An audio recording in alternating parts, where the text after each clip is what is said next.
That's a wonderful connection. But for you, it's not just by chance that happens in the Caribbean, is it? The important thing as far as I'm concerned is the date of my first book, The Black Jacobins. It is 1938. That's to say, it is before World War II and all that took place after.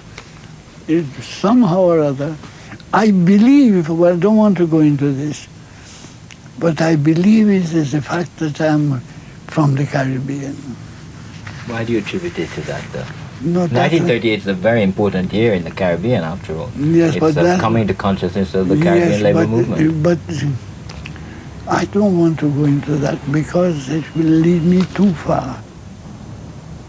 In 1938, CLR James went to the United States for what turned out to be a major phase of his political life, but which at the time he thought would only be a short visit. Had you always wanted to go? I wanted to go, but not particularly. When you went, my orientation was towards Britain, from literature, history. When you went, did you realize you'd be there so long? No, I didn't.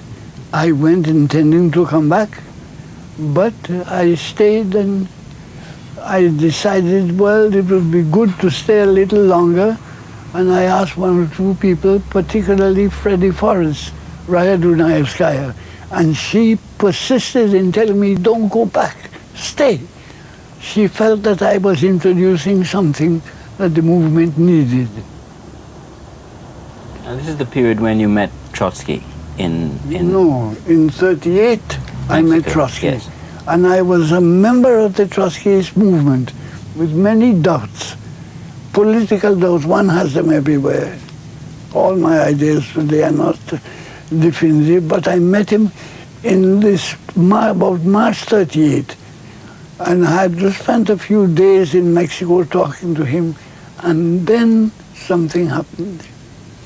My doubts became certain because Trotsky had answered nothing of all that was developing inside of me. I wanted to know this and that. And I came to the conclusion then that an international in the form of a certain body of people organized to lead the masses, that was finished.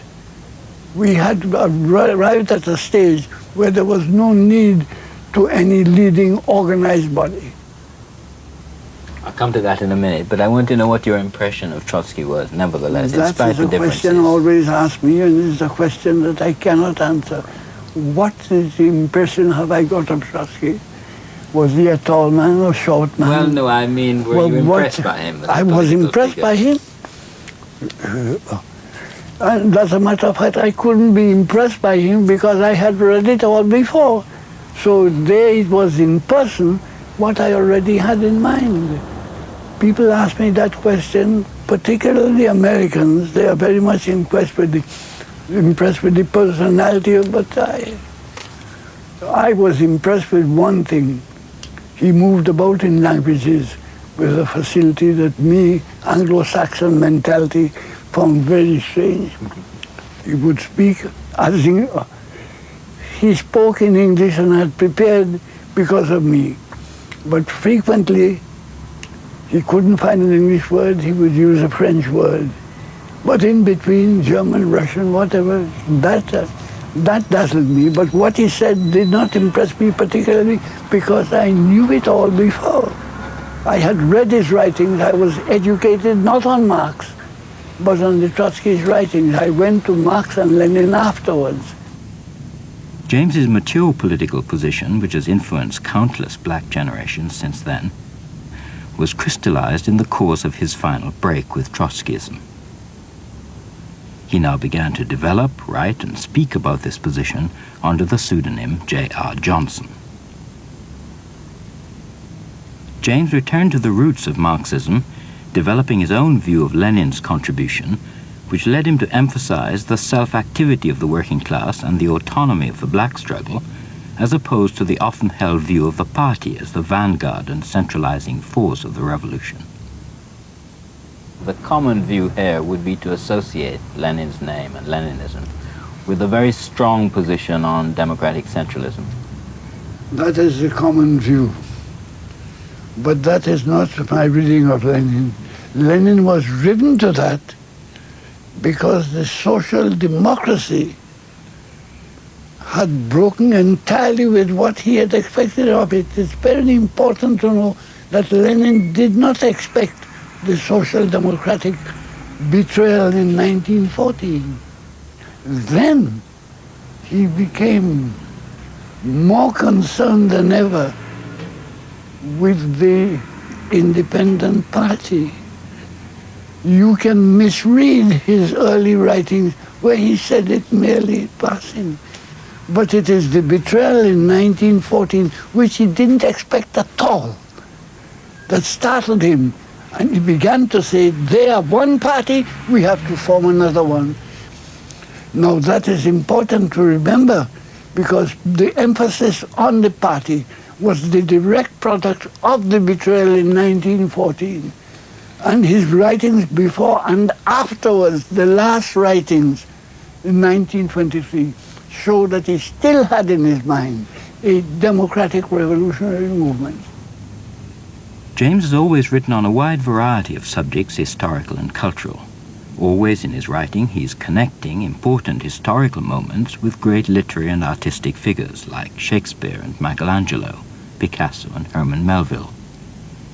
This view is most forcefully developed in Mariners, Renegades and Castaways, the book about Melville which he submitted as part of his case against being expelled from the United States in the days of McCarthyism. For me, the same movement, social forces, instinctive strivings that you see in the big political movements, those take a literary form with the great writer or the artist. But it is something the world is changing, so it's pretty. And a highly sensitive writer, he's aware of something and he writes. That's what I think. You can't separate them.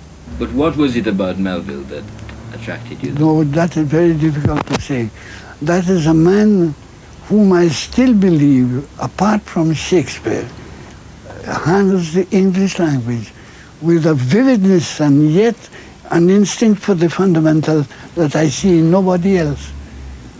Those that, if I had to choose two writers, Shakespeare is one, the second one is Melville. A third might be a very reactionary Englishman, Edmund Burke. Great master of the language. You know his work? Not as well as you do. Not as well as me, but you know it? Well, yes. You know my reference is... My reference. Oh, yes. But I mean, the handling of the language is very important. But you are not a formalist literary critic. You wouldn't go to Melville just because he wrote well. No, I don't say that at all. I believe that mastery of the language is not a gift that you are a good writer, but this mastery of the language means that in reality, all reality finds a new expression, and a powerfully new language means a powerfully new expression of the reality. After his expulsion from the States, James went back again at once to Trinidad. He edited the paper of the People's National Movement, the party led by Eric Williams, his old pupil, author of Capitalism and Slavery. James had always argued that the Caribbean should not be dependent on the United States. But this was not the view of Eric Williams, by then Prime Minister, who wrote to a local newspaper dissociating himself from James's position. The Americans insisted, I have heard so, that they would give help. They would help the Trinidad government. But the first thing they wanted to be sure of was his relation with James. And that accounted for Williams's reversal. Everybody, 26 people called, say, you read the paper? Yes. You read what Dr. Williams said? Please, Dr. James, what have I say, I don't know. What did he give as a reason for? No, he gave no reason. He merely indicated that he was not hostile to the domination that the British, and through the British, the Americans, exercised over the Caribbean, while we had been writing all the time that that was the enemy. That was the people we have to deal with. And this article said, no, it's all right. That was the difference. But the break didn't stop you because you went on to organize against it. He couldn't stop me. I mean, the British imperialism couldn't stop me. Williams couldn't. No. But it was a blow because I had been his sponsor and he had done a lot for me since he was about 14 years old. I remember him, a little boy in the fourth form downstairs at QRC with his glasses and short pants. I'm going to end with a more personal question. E.P. Thompson, at the back of that volume on your life and times that's recently come out, said about you, first of all, he commented on your catholicity of taste, the wide range of interests that you had. Secondly, on the revolutionary thrust of your thinking. But he also said something at the end about that it also has something to do with what he called the proper appreciation of the game of cricket. Are the things connected? No, not to me. They may be. I could sit down and make all sorts of connections. I don't want to do that because I couldn't do that to carry any conviction. But Beyond the Boundary begins to carry conviction. That is a whole book. But to sit down and talk to you for 5 minutes, that I don't want to do. But you're still deeply involved in what happens on the cricket pitch. And absolutely. It matters, not just as a game. No, I like it, and people are involved. And when a cricket match lasts for 5 days, today in 1984, and you get thousands of people turning up for 5 days, the modern world don't spend 5 hours on anything. They will finish up with it and go 5 days. In other words, that thing has penetrated deep into fundamental realities so that people in 1984 can go and spend 5 days. But historically, does it matter who wins there? No, it doesn't matter who wins to me. I used to want the West Indians to win. And that remained with me for a long time. But now I don't care. When you look back at your life, would you think of yourself as basically an optimist or a pessimist? Or are those not the sort of terms you'd use? I never dream of using them. I deal with the historical facts as they are. What will happen tomorrow, I don't know. But by and large, I believe what Marx has said, socialism or barbarism. So it's socialism with everybody taking part, or barbarism, some brutal people who dominate millions of people today. Socialism or barbarism. Oh, yes.